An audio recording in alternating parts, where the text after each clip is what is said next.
Los secretos más grandes de la Biblia, parte 1. La Biblia es el libro de cabecera para cientos de millones de personas en todo el mundo, y muchos afirman que tiene todas las respuestas, a pesar de que también plantea un sinnúmero de preguntas. Vistos de cerca, la Biblia hebrea y el Antiguo y el Nuevo Testamento, cristianos, contienen un torbellino de misterios lo bastante complejos, como para provocar pesadillas, incluyendo a Dan Brown, autor del polémico libro del Código Da Vinci. Mucha gente esperaría que cuando le anuncien el fin del mundo le digan también la fecha, pero la Biblia dice lo primero pero no lo segundo, señalando que solo Dios lo sabe. Los textos bíblicos hablan también de criaturas monstruosas y de seres humanos gigantescos que no se sabe con mucha precisión qué eran ni cuál fue su destino final. Vamos a dedicar este video a los misterios más fascinantes de la Biblia, un libro que contiene muchos en sus más de 750,000 palabras. Antes de meternos a fondo, no te olvides de suscribirte en nuestro canal, de activar las notificaciones para mantenerte al día con nuestras actualizaciones.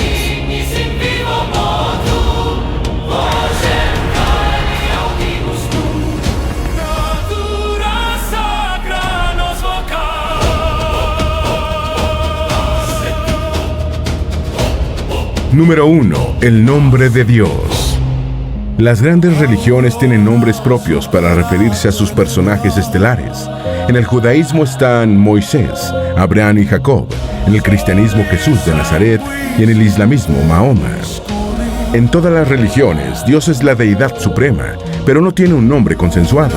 Los judíos lo llamaron Tetragrámaton, que fue transliterado a Ibn o Ivan en español.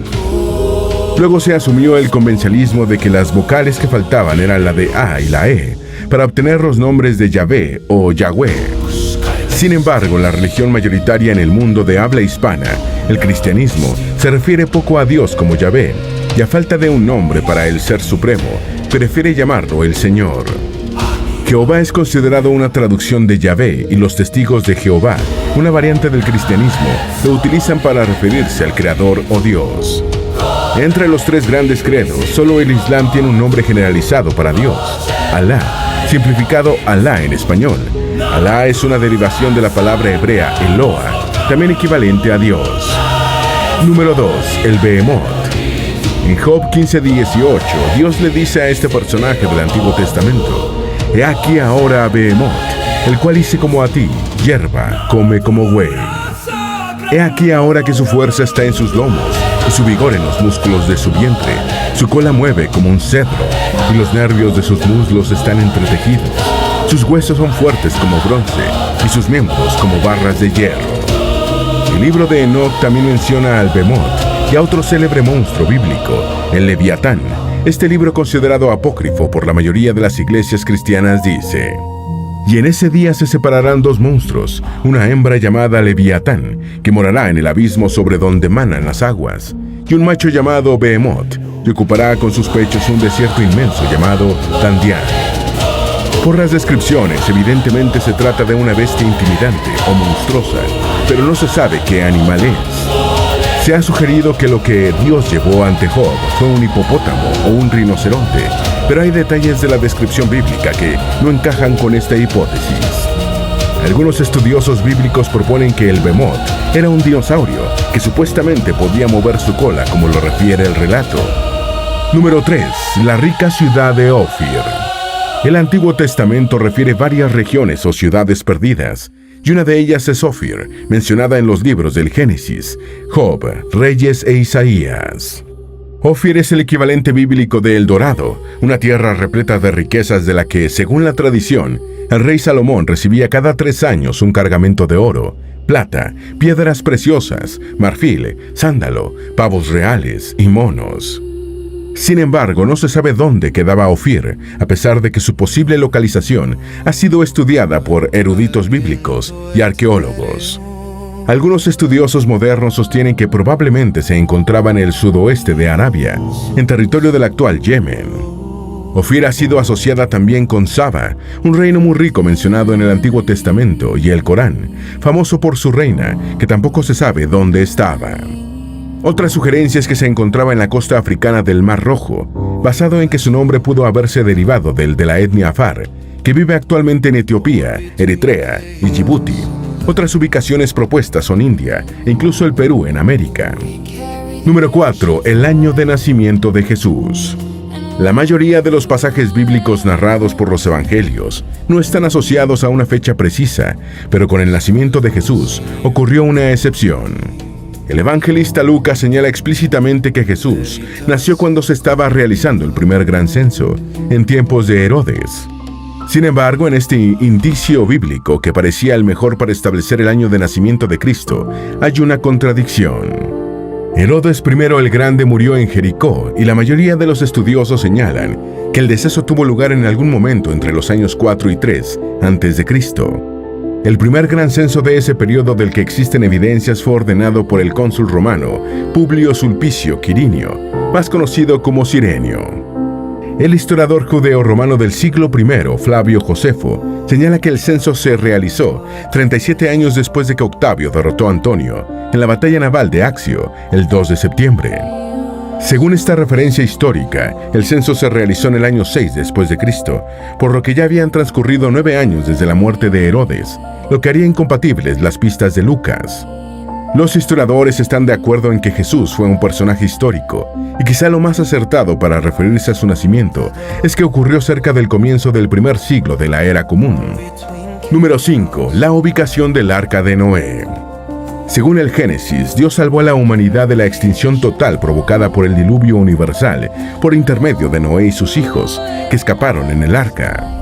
En medio del diluvio, Dios se acordó de Noé y sus acompañantes, y Génesis 8:3 y 4 dice: «Y las aguas decrecían gradualmente de sobre la tierra, y se retiraron las aguas al cabo de 150 días, y reposó el arca en el mes séptimo, a los 17 días del mes, sobre los montes de Ararat». El monte Ararat, el más alto de Turquía, con 5.137 metros sobre el nivel del mar, es el lugar señalado por la tradición judía, cristiana e islámica como el de la llegada del Arca de Noé. Sin embargo, hay consenso académico en que los montes de Ararat, referidos en el Génesis, no se corresponden con el volcán inactivo turco del mismo nombre, situado cerca de la frontera con Armenia e Irán. La asociación del punto de llegada del Arca con el monte Ararat se produjo en un milenio después de la supuesta fecha del diluvio. Número 6. Los libros perdidos de la Biblia. A pesar de que la Biblia tiene más de 750,000 palabras, siendo uno de los libros más largos de la historia, estaba destinado a ser aún más extenso. A la Biblia actual le faltan al menos 17 libros, cuya existencia se conoce porque son referidos en otros textos bíblicos.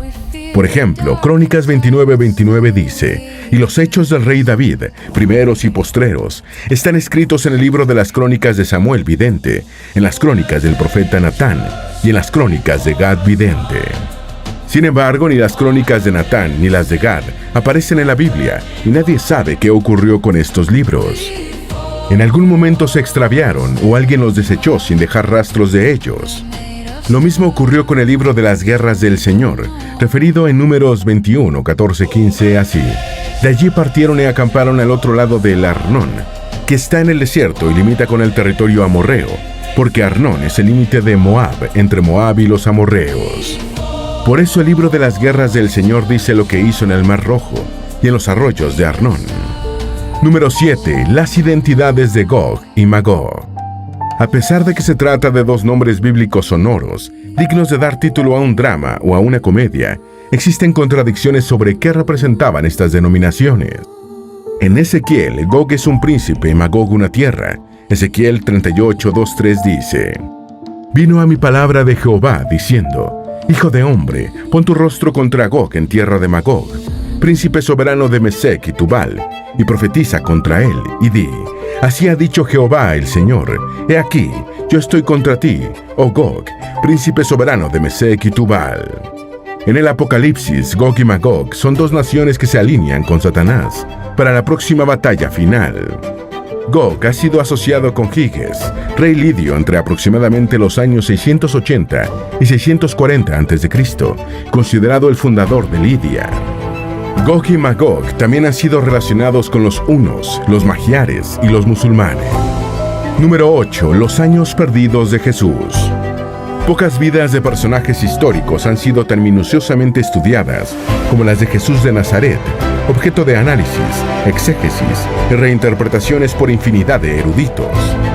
Sin embargo, aceptando que vivió 33 años, que es su edad más referida, no se sabe nada sobre más de la mitad del tiempo de vida de Jesús, ya que ningún escrito bíblico o antiguo refiere qué hizo entre los 12 y los 30 años.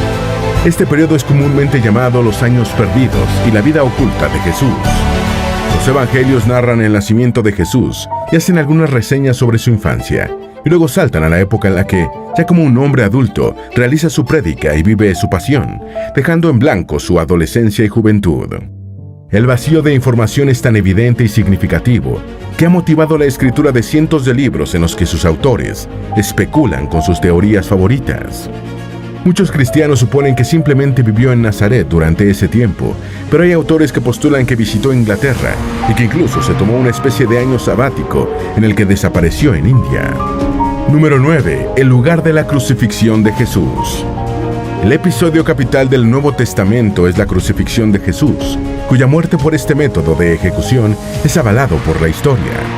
Incluso es señalado como el episodio más importante en la historia de la humanidad y, de hecho, constituye un parteaguas de la cronología mundial en antes de Cristo y después de Cristo.